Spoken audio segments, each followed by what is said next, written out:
Assalamualaikum warahmatullahi wabarakatuh. Kembali lagi dengan saya, Vena, yang akan menemani malam kesendirian. Sebelum masuk ceritanya, tarik selimutmu, matikan lampu kamarmu. Mari kita simak ceritanya. Angin malam berhembus pelan, membuat dedaunan di luar kamar kos Hendra menari-nari mengeluarkan bisikan samar. Jam di dinding menunjukkan pukul 23.45, hampir tengah malam. Hendra yang sedang tiduran di kasur dengan lampu kamar redup menatap layar laptopnya. Film horor yang ia tonton baru saja memasuki adegan paling menegangkan. Seorang wanita berbaju putih menatap kosong ke arah kamera sebelum tiba-tiba berlari ke depan dengan wajah hancur. Tiba-tiba, dari balik jendela luar kamar, sebuah bayangan melintas. Hitam, tinggi, dan bergerak cepat. Hendra langsung duduk tegak. Jendela itu tertutup rapat dengan gorden setengah terbuka. Tapi di luar sana, samar-samar seperti ada sesuatu yang berdiri diam. Siapa? Gumamnya setengah berbisik. Lalu, tanpa peringatan, terdengar ketukan di pintu. Tok! Tok! Tok! Hendra merasakan bulu kuduknya meremang. Ia menelan ludah, jantungnya berdegup kencang. Dengan langkah ragu, ia mendekati pintu. Tangannya sedikit gemetar saat hendak memutar knop. Begitu pintu terbuka, seseorang berteriak, "Buset!" Hendra mundur selangkah dengan wajah pucat, sementara di depannya Ino, teman kosnya, tertawa terbahak-bahak sambil memegangi perut. "Muka lo! Astaga! Gue berhasil ngerjain lo!" Hendra masih terpaku, napasnya tersengal sebelum akhirnya mengumpat. "Sialan lo, no! Gue kira beneran pocong." Hendra masih berusaha mengatur napasnya sementara Ino terus tertawa puas. Wajahnya merah karena terlalu banyak tertawa, sementara Hendra mendengus kesal. "Astaga, Hen, lo tuh hobi nonton horor, tapi penakut banget," ejek Ino sambil menepuk pundak Hendra. "Film doang berani, tapi ada yang ketok pintu langsung pucat." Hendra melotot tajam ke arah Ino. "Bukan takut, tolol. Gue cuma kaget. Lagian, siapa juga yang gak bakal kaget kalau tengah malam ada bayangan di jendela terus pintu diketok." Ino masih cengesan. "Alah, alasan. Kalau lo emang gak takut, gimana kalau kita buktiin?" Hendra mengangkat alis. "Maksud lo?" Ino menyeringai lebar. "Uji nyali." Hendra langsung mengerutkan dahi. "Apaan sih, No? Bercanda lo?" "Serius." Ino menepuk pundaknya lagi, kali ini lebih keras. "Besok malam kita coba uji nyali. Lo harus buktiin kalau lo bukan penakut." Hendra menimbang-nimbang sejenak. Dalam hatinya ia tahu kalau tantangan ini bukan ide bagus, tapi di sisi lain, gengsinya dipertaruhkan. Ia nggak mau terus-terusan dicap pengecut oleh Ino. "Fine," katanya akhirnya. "Gue terima tantangan lo." Ino mengangguk puas. "Bagus, besok malam kita mulai. Tapi detailnya gue kasih tahu nanti, biar lebih seru." Hendra mencibir. "Basi lo. Waktu sudah menunjukkan pukul 23 dan suasana di kos semakin sepi." Hendra duduk di ruang tamu dengan perasaan gelisah. Ia menatap layar ponselnya sesekali mengirim chat ke Ino. "No, lo di mana? Lama banget." Belum sempat mendapat balasan, tiba-tiba, "Ini setan!" Hendra melonjak dari kursi dan hampir saja menjatuhkan ponselnya. Ino berdiri di belakangnya dengan wajah puas, tertawa terbahak-bahak. "Hahaha, 2 kali lo gue kerjain. Parah, Hen! Anjir lo, no! Gue sumpahin lo jatuh dari motor," umpat Hendra sambil memukul lengan Ino. Ino masih tertawa, tapi kali ini tidak sendirian. Di belakangnya ada 3 orang lain yang ikut tersenyum melihat Hendra yang masih kesal. "Kenalin," kata Ino sambil menunjuk mereka satu persatu. "Ini Putri, Lena dan Dodi. Mereka anak kampus kita juga, tapi beda jurusan." Putri, seorang perempuan berambut panjang dengan kaos hitam, tersenyum ramah. Lena yang berambut sebahu dan memakai jaket jeans hanya mengangguk kecil. Sementara Dodi, pria bertubuh besar dengan wajah santai, menepuk pundak Hendra. "Jangan gampang kaget lah, Hen," katanya dengan suara berat. Hendra mendengus, masih kesal. "Kalian semua tahu nggak sih kalau Ino ini setan?" Putri dan Lena tertawa kecil, sementara Ino mengabaikan protes Hendra. Ia langsung berkata, "Oke, kita mulai tantangannya. Kita bakal ke Telaga Raden." "Telaga Raden?" Hendra mengernyit. "Itu di mana?" "Di kaki gunung, nggak terlalu jauh dari sini. Tapi tempatnya angker, bro." Ino menyeringai. "Katanya dulu itu tempat pembuangan mayat waktu zaman penjajahan." "Serius loh?" tanya Lena, tampak sedikit ragu. Dodi hanya terkekeh. "Ah, paling juga mitos." "Terserah lo percaya atau enggak," kata Ino. "Tapi di sana sering kejadian aneh. Banyak orang lihat penampakan, ada yang dengar suara perempuan nangis, dan yang paling terkenal, ia menurunkan suaranya sedikit. Konon kalau lo nyeberangin telaga itu pakai rakit kecil di tengah malam, bakal ada tangan yang muncul dari air. Putri bergidik. Serem amat. Hendra menelan ludah, tapi ia tak mau terlihat takut. Ya udah, kalau gitu ayo berangkat. Mereka berlima akhirnya naik motor masing-masing, berboncangan melewati jalanan sepi menuju kaki gunung. Angin malam semakin dingin dan semakin jauh dari perkampungan, jalanan terasa sunyi dan gelap. Di sepanjang perjalanan, Hendra mulai merasa ada yang aneh. Sesekali ia menoleh ke belakang, merasa ada sesuatu yang mengikuti mereka dari kejauhan. Tapi setiap kali ia menoleh, yang ada hanya kegelapan pekat. Setelah menempuh perjalanan sekitar 1 jam, akhirnya mereka berlima sampai di gerbang Telaga Raden. Gerbang itu terbuat dari besi tua yang mulai berkarat, dan kini tertutup rapat dengan rantai besar melingkar di tengahnya. Di atas gerbang, sebuah papan kayu tua tergantung dengan tulisan yang sudah pudar, "Dilarang masuk setelah matahari terbenam." Dodi menghela napas. Cuma mitos buat nakut-nakutin nih. Tapi kenapa sampai ditutup rapat begini? Gumam Putri, menatap gerbang dengan ekspresi tak nyaman. Ino berjalan mendekat, tangannya meraba bagian samping gerbang. Tenang, ada jalan lain. Dulu gue pernah kesini, kita bisa masuk lewat celah di sebelah kiri. Benar saja, di sisi kiri gerbang ada celah kecil di antara pagar kawat yang sudah berlubang. Satu persatu mereka menyelinap masuk, hati-hati agar tidak tersangkut kawat yang berkarat. Begitu semuanya berhasil masuk, mereka berdiri di jalan setapak yang menurun, dikelilingi pepohonan tinggi dan rimbun. Jalan ini akan membawa mereka turun sekitar 200 meter ke bawah, menuju bibir telaga. Udara di dalam kawasan itu terasa lebih dingin dibandingkan di luar tadi. Angin berhembus pelan, membawa aroma tanah basah dan air yang menggenang. Suasana begitu sunyi, hanya terdengar suara jangkrik dan dedaunan yang bergesek tertiup angin. Saat mereka mulai berjalan menuruni jalan setapak, Hendra yang berjalan di samping Lena menoleh dan berkata pelan, "Lena, gue baru ingat. Katanya lo itu sensitif sama hal-hal kayak gini ya?" Lena menatap Hendra sekilas sebelum mengangguk. "Iya, dari kecil gue udah bisa lihat." Dodi yang berjalan di depan mereka tertawa kecil. "Ah, lo bisa lihat hantu gitu? Jangan-jangan di sekitar kita ada yang ngikutin." "Ino," Putri menyela, "kenapa sih lo ngajakin kita ke tempat kayak gini?" "Buat seru-seruan lah," jawab Ino santai. "Lagian ini kan uji nyali, kita bakal buktiin kalau cerita-cerita mistis soal Telaga Raden itu cuma mitos." "Tapi lo tahu kan," kata Lena tiba-tiba, suaranya sedikit lebih pelan, "cerita soal telaga ini bukan cuma mitos." Mereka semua langsung terdiam. Hendra menelan ludah, merasakan hawa di sekitarnya semakin dingin. "Dulu," lanjut Lena, "ada pembunuhan di sini. Korbannya ditenggelamkan ke dalam telaga." Suasana semakin sunyi, bahkan jangkrik yang tadi berbunyi pun tiba-tiba terdiam. "Ada banyak versi ceritanya," Lena melanjutkan, matanya lurus ke jalan setapak yang mereka lalui. "Ada yang bilang korban pembunuhan itu perempuan. Dia dibunuh pacarnya karena cemburu. Ada juga yang bilang kalau dulu tempat ini digunakan buat membuang mayat korban-korban perang." Putri memeluk dirinya sendiri, merasa udara semakin dingin. "Udah, jangan cerita yang serem-serem." Mereka terus berjalan menuruni jalan setapak. Tapi semakin jauh mereka melangkah, semakin terasa ada sesuatu yang mengawasi dari balik pepohonan.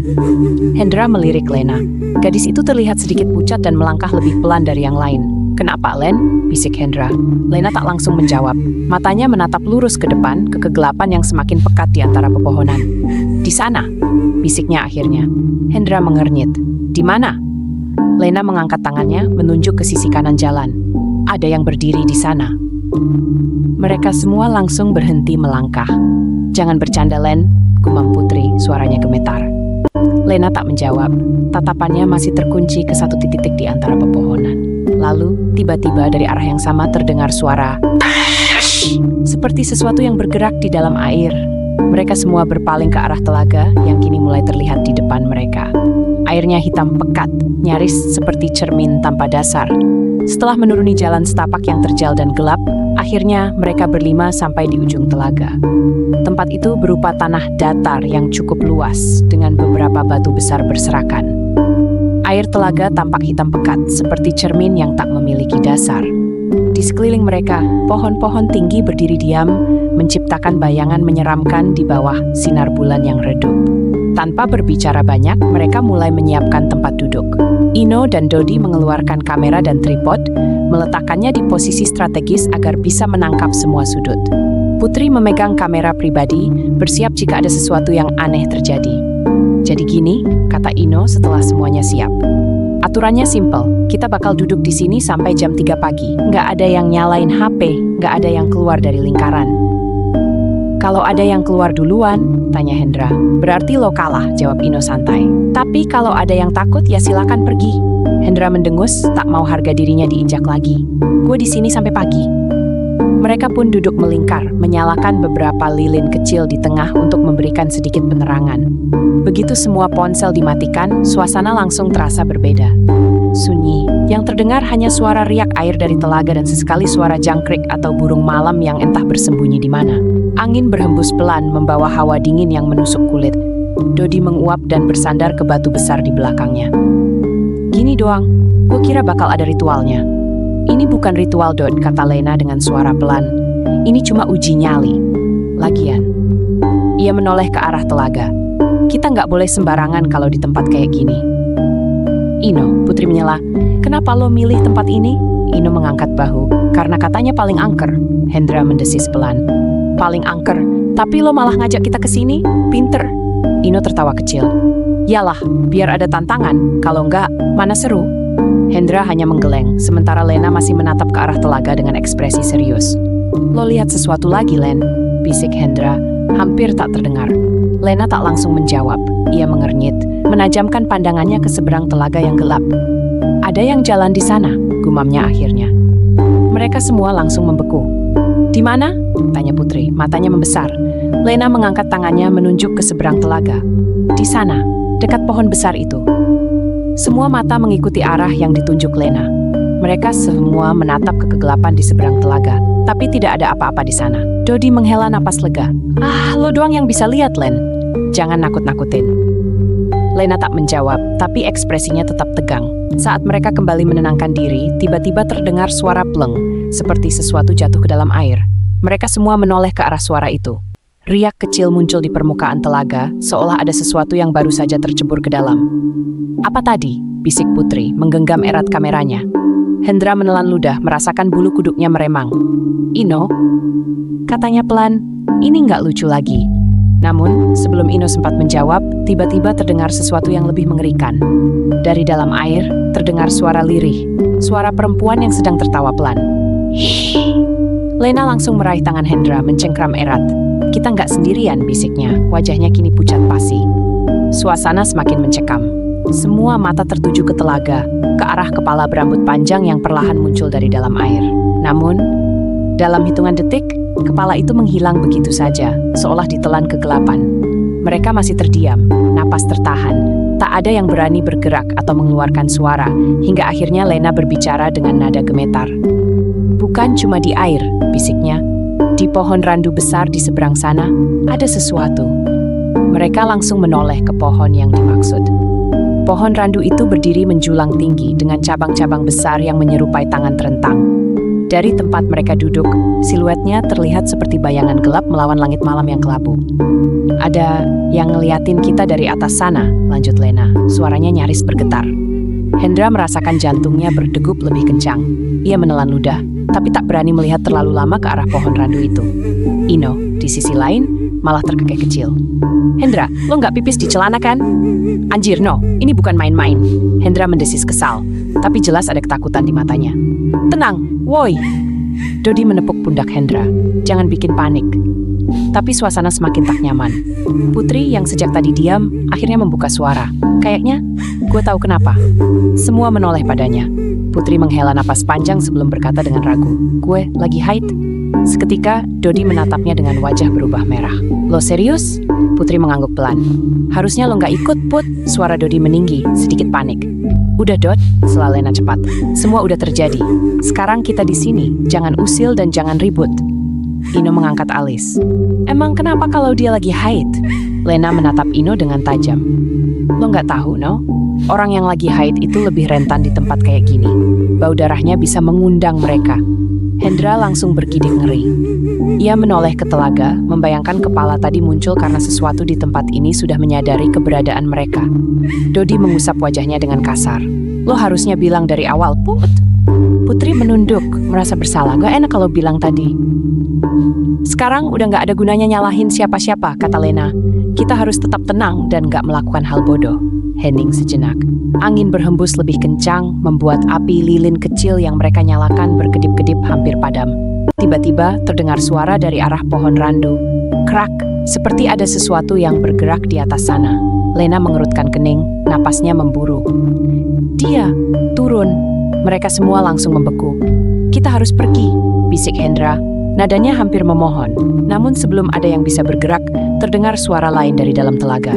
Kali ini bukan bisikan, bukan suara riak air, tapi suara tawa. Pelan, serak, dan semakin lama semakin keras. Hihi. Putri mencengkram lengan Hendra dengan erat. Udah, kita pergi aja, bisiknya ketakutan. Tapi tubuh mereka terasa berat, seolah udara di sekitar mereka semakin padat, menekan mereka ke tanah. Udara semakin dingin. Jam di ponsel Putri menunjukkan pukul 01.07 dini hari. Mereka berlima masih duduk melingkar, mencoba mengalihkan rasa takut dengan obrolan ringan sambil makan camilan yang mereka bawa. Meskipun tadi mereka melihat sosok mengerikan muncul dari dalam telaga, anehnya saat mereka berkumpul lebih dekat dan mulai berbicara, suasana sedikit lebih tenang. Seakan kehadiran mereka mulai diabaikan oleh sesuatu yang mengintai dari kegelapan. Untuk mencairkan suasana, Dodi mulai bercerita. Gue pernah tersesat di gunung, katanya, membuka bungkus keripik. Waktu itu naik gunung sama 3 temen gue, dan salah satu dari kita tiba-tiba dengar suara cewek manggil-manggil dari dalam hutan. Putri mengernyit, manggil nama kalian? Dodi mengangguk. Iya, awalnya cuma kayak suara bisikan, tapi lama-lama jelas banget. Temen gue yang paling depan, namanya Anto, langsung jalan ke arah suara itu. Kita kira dia cuma bercanda, tapi tiba-tiba dia lari ke dalam hutan. Hendra menelan ludah. Terus, kita kejar, tapi nggak bisa nemuin dia, lanjut Dodi. Kita teriak manggil namanya, tapi nggak ada jawaban. Akhirnya kita balik ke tenda buat minta bantuan sama pendaki lain. Selama 2 hari, tim SAR nyari Anto. Putri menggigit bibirnya. Terus, dia ketemu. Dodi mengangguk, tapi ekspresinya berubah lebih serius. Ketemu, tapi waktu ditemukan dia udah nggak sama lagi. Mereka semua diam. Dodi melanjutkan, Anto jadi kayak orang gila. Dia sering ketawa sendiri, kadang tiba-tiba teriak histeris. Bahkan dia sempat ngamuk waktu pertama kali dibawa turun gunung. Katanya dia ngelihat perkampungan di dalam hutan dan ada banyak orang yang manggil dia buat ikut tinggal di sana. Lena menggigit bibirnya. Biasanya kalau kayak gitu, dia hampir dibawa. Dodi mengangguk. Untungnya keluarganya bawa dia ke beberapa orang pintar. Katanya ada sesuatu yang ikut pulang sama dia. Setelah seberapa sembuh. Hendra menggeleng, gila.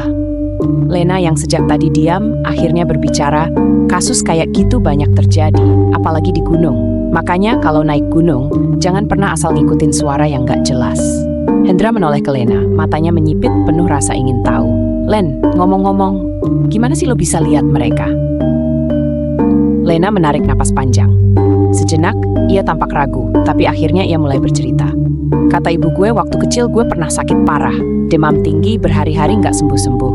Semua dokter bilang gak ada yang salah sama gue, tapi badan gue makin lemah. Waktu itu, orang tua gue udah hampir putus asa. Putri mendekat, ikut penasaran. Terus, karena gak ada jalan lain, ibu gue bawa gue ke seorang kiai, lanjut Lena. Kiai itu bilang kalau gue kena gangguan dari mereka. Ada yang tertarik sama gue dan pengen mengambil gue. Hendra merinding mendengar kata-kata Lena. Setelah kiai itu mendoakan dan memberi air doa, gue akhirnya sembuh. Lena tersenyum tipis. Tapi sejak itu, gue mulai bisa lihat mereka. Dodi mengangguk pelan. Lo kaget nggak pertama kali ngelihat? Lena tertawa kecil, tapi tanpa ekspresi bahagia. Awalnya gue depresi, Dod. Tiap malam gue ngelihat sosok-sosok yang nggak bisa dilihat orang lain. Ada yang cuma diam, ada yang senyum, ada juga yang ngerayap di tembok. Putri bergidik. Serius? Lena mengangguk. Tapi orang tua gue selalu bilang kalau gue dekat sama Allah, mereka nggak bisa ganggu gue. Nafas, makanya gue mulai rajin ibadah, supaya gue tetap merasa dilindungi. Hendra terdiam. Kini ia mulai mengerti kenapa Lena selalu terlihat lebih tenang daripada mereka. Dodi mengerang pelan sambil menggoyang-goyangkan kakinya. Anjir, gue kebelet pipis parah. Ya udah, kencing aja di semak-semak, saut Hendra santai. Dodi menggeleng cepat. Nggak mau, kata orang tua gue, kalau di tempat kayak gini nggak boleh kencing sembarangan. Ino tertawa mengejek. Takut pipis di kepala makhluk halus? Lah, lo lupa cerita gue tadi? Kalau kencing sembarangan, bisa aja lo pipis di rumah mereka, balas Dodi. Hendra tertawa. Ya udah, kalau takut, pergi aja ke WC yang di ujung jalan sana. Dodi menoleh ke arah yang dimaksud. Beberapa meter dari tempat mereka duduk, ada bangunan kecil yang tampak seperti toilet umum, tapi kondisinya sudah tak terpakai. Dindingnya kusam dan penuh lumut, pintunya miring dengan beberapa bagian kayunya sudah lapuk. Dodi menelan ludah. Temenin gue? No. Ino mendengus. Ngapain gue nemenin lo kencing? Ya kali gue sendirian. Gue takut ada yang nyolek pantat gue dari dalam jamban. Dodi merengek setengah bercanda. Hendra terkekeh. Buruanlah daripada lo kencing di sini dan malah bikin kita semua dikejar penunggunya. Dodi mendelik. Lo jangan nakut-nakutin, goblok. Setelah mengomel sebentar, akhirnya Ino mau menemani Dodi.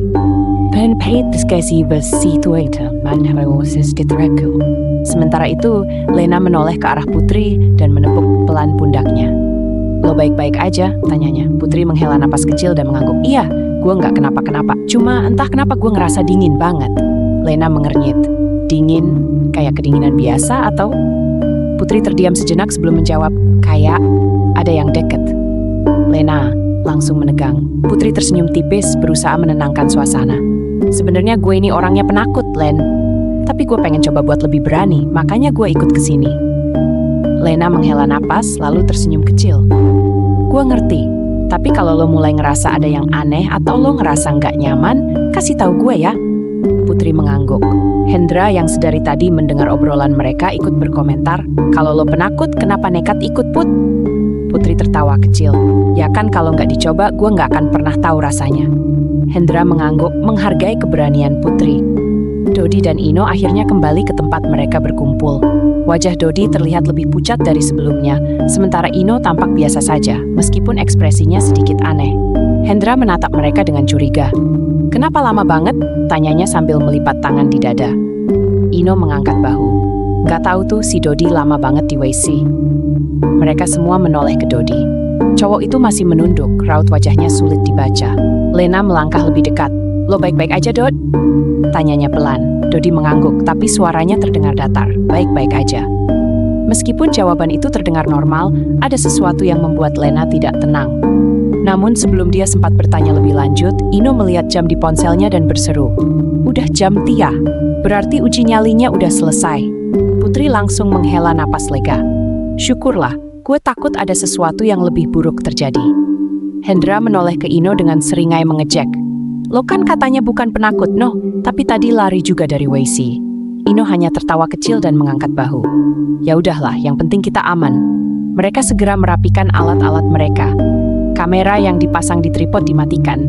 Lilin-lilin kecil yang menerangi mereka dipadamkan satu persatu. Putri memastikan semua barangnya tidak tertinggal, sementara Lena terus melirik ke arah Dodi yang masih diam. Setelah semuanya beres, mereka bersiap untuk pulang.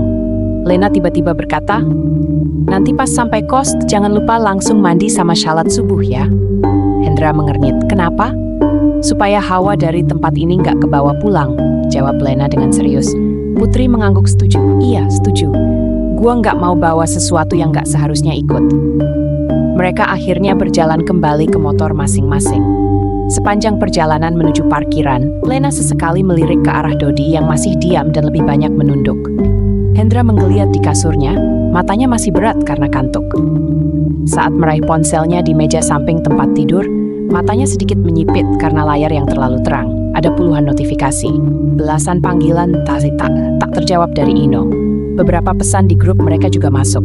Hendra mengernyit dan membuka salah satu pesan dari Ino. Bangun, anjir! Ini serius. Kenapa HP lo nggak diangkat? Kita ke kos lo siang ini. Jangan kemana-mana. Hendra menghela napas panjang dan mengusap wajahnya yang masih setengah sadar. Apaan sih ribut banget pagi-pagi? Pikirnya. Dengan malas, ia menekan tombol call dan menempelkan ponsel ke telinganya. Nada sambung hanya berbunyi sekali sebelum Ino langsung mengangkatnya. Lo kemana aja, Hen? Suara Ino langsung terdengar keras di telinga. Hendra menjauhkan ponsel dari kupingnya dan mengerang. Bangsat, berisik banget lo. Gue teleponin dari pagi, gak ada kabar. Lo udah bangun belum? Ya ini gue baru bangun, jawab Hendra sambil menguap. Kenapa sih ribut banget? Ino terdengar menarik napas panjang. Suaranya masih terdengar kesal, tapi ada nada cemas di dalamnya. Nanti siang kita ke kos loh. Hendra mengernyit. Ngapain? Nggak usah banyak tanya, gue Lena, Putri, sama Dodi bakal kesana. Hendra menoleh ke jam di ponselnya. Ya elah, masih jam 11. Gue mau tidur lagi ah. Jangan tidur lagi goblok, bentak Ino. Tungguin kita. Jam 1 kita kesana. Tanpa memberi Hendra kesempatan membalas, Ino langsung nutup telepon. Hendra menatap ponselnya dengan bingung. Apaan sih pagi-pagi udah marah-marah? Tapi ada sesuatu yang aneh. Ino memang suka ribut dan bercanda, tapi kali ini nada suaranya benar-benar serius. Dan kalau Lena juga ikut ke kosnya nanti, berarti ada sesuatu yang benar-benar nggak beres. Hendra mendadak merasa kantuknya hilang. Hendra duduk di kursi kayu di depan kamar kosnya, sesekali melirik ke arah ponselnya. Sudah hampir jam 9 malam, tapi Ino dan kawan-kawan baru saja memberi kabar kalau mereka dalam perjalanan. Hendra mendesah, bosan menunggu. Beberapa menit kemudian suara langkah kaki terdengar dari ujung gang. Ino, Lena, dan Putri muncul dari kegelapan, tapi ada sesuatu yang aneh. Mereka berjalan tanpa suara, wajah mereka kaku, pucat, dan tanpa ekspresi. Hendra berdiri dan menghampiri mereka. Lama banget. Dodi mana? Tanyanya heran, tak ada yang menjawab. Ketiga temannya hanya saling pandang dengan wajah tegang. Hendra semakin curiga. Kenapa kalian diam aja? Hendra menatap mereka satu persatu. Ino membuka ponselnya dan mulai menyetel sebuah rekaman video. Lihat ini, katanya pelan. Di layar, tampak mereka berempat. Ino, Lena, Putri, dan Dodi sedang bersantai di tepi telaga sore tadi. Mereka bercanda, tertawa, dan merekam suasana di sekitar. Air telaga beriak tenang, burung-burung sesekali melintas di langit senja. Terus, Hendra mengernyit, tak melihat ada yang aneh. Lihat baik-baik dengan suara gemetar. Ruangan kos yang sempit terasa semakin mencekik. Hendra menatap layar ponsel Ino yang masih memutar rekaman itu. Ada perasaan tidak nyaman yang menjalar di tubuhnya. Putri tiba-tiba bersuara, pelan tapi jelas. Tunggu sebentar, ada yang aneh. Semua mata langsung tertuju padanya. Apa maksudmu, Put? Tanya Hendra dengan suara serak. Putri menunjuk layar ponsel dengan tangan gemetar. Sebelum Dodi dan Ino ke WC, dia masih ada di rekaman kan? Ino mengangguk. Wajahnya tampak semakin pucat. Tapi setelah mereka kembali, lihat baik-baik, lanjut Putri sambil menarik napas dalam. Ino kembali memundurkan video, memperlambat gerakan. Di rekaman itu terlihat mereka berlima.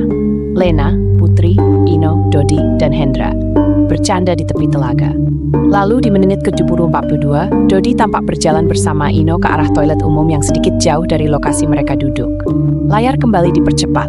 Beberapa menit berlalu, lalu Ino muncul kembali dari arah WC sendirian. Tidak ada Dodi. Tapi kita semua tahu kalau Dodi ikut pulang bareng kita kan? Suara Putri bergetar. Aku sendiri tadi ngobrol sama dia sepanjang jalan. Hendra merasakan bulu kuduknya berdiri. Dia menoleh ke Lena yang sejak tadi diam saja. Wajahnya pucat pasi, bibirnya bergetar, tapi tak ada kata yang keluar. Ino, Hendra menelan ludah, lo yakin Dodi masuk ke WC bareng lo? Lena akhirnya angkat bicara, suaranya pelan seperti bisikan. Kalau Dodi yang ikut pulang bareng kita bukan Dodi, lantas siapa dia? Ruangan menjadi sunyi, hanya suara napas tertahan yang terdengar. Ponsel Ino masih menyala, menampilkan frame terakhir dari video rekaman di telaga. Hendra memperhatikannya lagi dengan seksama, hingga dia menyadari sesuatu yang membuat darahnya membeku. Di detik terakhir video sebelum rekaman terputus, ada sebuah refleksi samar di permukaan air telaga.